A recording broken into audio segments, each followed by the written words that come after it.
அனைவருக்கும் வணக்கம். மெட்ராஸ் ஹைகோர்ட்டில் ஒரு முக்கியமான ஒரு அப்டேட் வந்திருக்கு. என்ன அப்படின்னு பார்த்தீங்கன்னா, ஆஃபீஸ் சிஸ்டம் வாட்ச்மேன் இப்போ ரீசெண்டாக நடந்தது மெட்ராஸ்லேயும் மதுரையிலும் இருக்கக்கூடிய ஒரு 300 சம்திங் வேகன்சிக்கு. ஸோ அதுக்கான ஃபைனல் கே ஆன்சர் மற்றும் மார்க் பப்ளிஷ் பண்ணியிருக்காங்க. ஸோ நீங்கள் செக் பண்ணிக்கலாம். இதில் பார்த்தீங்கன்னா first approved final answer K அப்படின்றத கொடுத்துருக்காங்க. அடுத்தது பார்த்திங்க அப்படின்னா இது இந்த இன்னொரு எக்ஸாம்னால பர்சனல் அசிஸ்டன்ட் அதுக்கும் கொடுத்துருக்காங்க. அது நமக்கு தேவையில்லை. அதை அட்டன் பண்ணவங்க அதை பார்த்துக்கோங்க. கீழே பார்த்தீங்கன்னா மார்க் செக்யூர் கேண்டிடேட் இந்த common return examination 24/8/2025 office assistant residential assistant போட்டிருக்காங்க இல்லையா.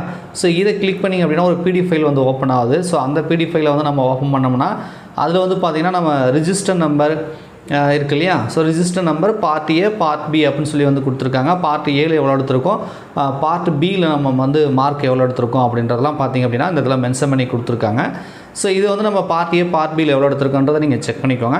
ஸோ மினிமம் எவ்வளோ மார்க் அப்படின்றது உங்களுக்கு தெரியும். பாஸ் மார்க், அந்த பாஸ் மார்க்கு மேலே எடுத்திருக்கீங்களான்னு பாருங்கள். அப்போ தான் கட் ஆஃப் உள்ளே வருவீங்க.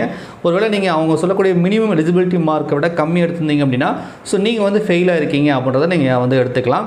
ஸோ மினிமம் எலிஜிபிலிட்டி மார்க் மேலே தான் கட் ஆஃபில் நம்ம வருவதற்கான வாய்ப்பு இருக்குது. கட் ஆஃப் எவ்வளோ வருது நம்மளுக்கு சொல்ல முடியாது.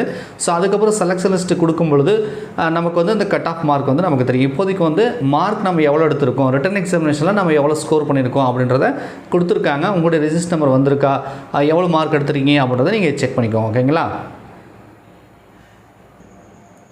சார்? மினிமம் எலிஜிபிலிட்டி மார்க் எவ்வளோ சார் அப்படின்னு கேட்டிங்கன்னா, தமிழில் குறைந்தபட்சம் 10 எடுக்கணும்னு சொல்லியிருக்காங்க. அதே மாதிரி ஜிகேலும் 10 எடுக்கணும்னு சொல்லியிருக்காங்க. 10க்கு மேலே தான் நீங்கள் பாஸ் பண்ணியிருக்கீங்க ரைட்டா. ஆனால் கட் ஆஃபில் செலெக்ஷனாக இருக்கீங்களான்றது நமக்கு தெரியாது. 10க்கு உள்ளே நீங்கள் 9, 8, 7 இந்த மாதிரிலாம் எடுத்திருக்கீங்க. அது பார்ட் ஏ இருந்தாலும் சரி பார்ட் பி இருந்தாலும் 10க்கு உள்ளே இருந்தீங்கன்னா நீங்கள் ஃபெயிலாக இருக்கீங்க. ஸோ அடுத்த கட்ட செலெக்ஷன் லிஸ்ட்டில் நீங்கள் வரமாட்டீங்க அப்படின்றத நீங்கள் தெரிஞ்சுக்கோங்க. ஓகேங்களா? நன்றி, வணக்கம்.